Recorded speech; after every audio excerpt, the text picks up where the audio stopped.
আন্তর্জাতিকভাবেও যে উনি কতটুকু যোগ্য এবং কতটুকু সমাদৃত তার প্রমাণ হয়েছে।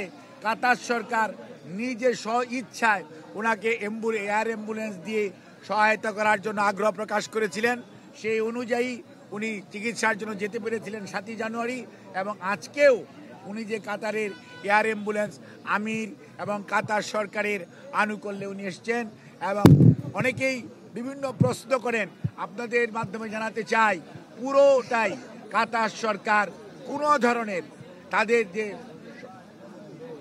দেশনেত্রী বেগম খালেদা জিয়া পরিবার, শহীদ রাষ্ট্রপতি জিয়াউর রহমানের সাথে তাদের যে সম্পর্ক, জনাব তারেক রহমানের সাথে তাদের যে সম্পর্ক, তারই কারণে বিএনপির প্রতি এবং বিএনপি শুধু নয় বাংলাদেশের প্রতি তাদের যে সহমর্মিতা তারই প্রকাশ ঘটিয়েছেন। এবং তারা সেটি বিনা পয়সায় তারা তাদের এই এয়ার অ্যাম্বুলেন্সের সেবা দিয়েছেন।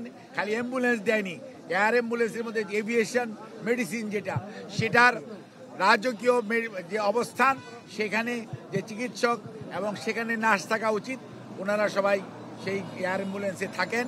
আর আমরা যাওয়ার সময় আমাদের এই চিকিৎসকরাও ম্যাডামের সাথে গিয়েছিলেন। আজকেও অনেকেই ম্যাডামের সাথে ওখানে এসছেন।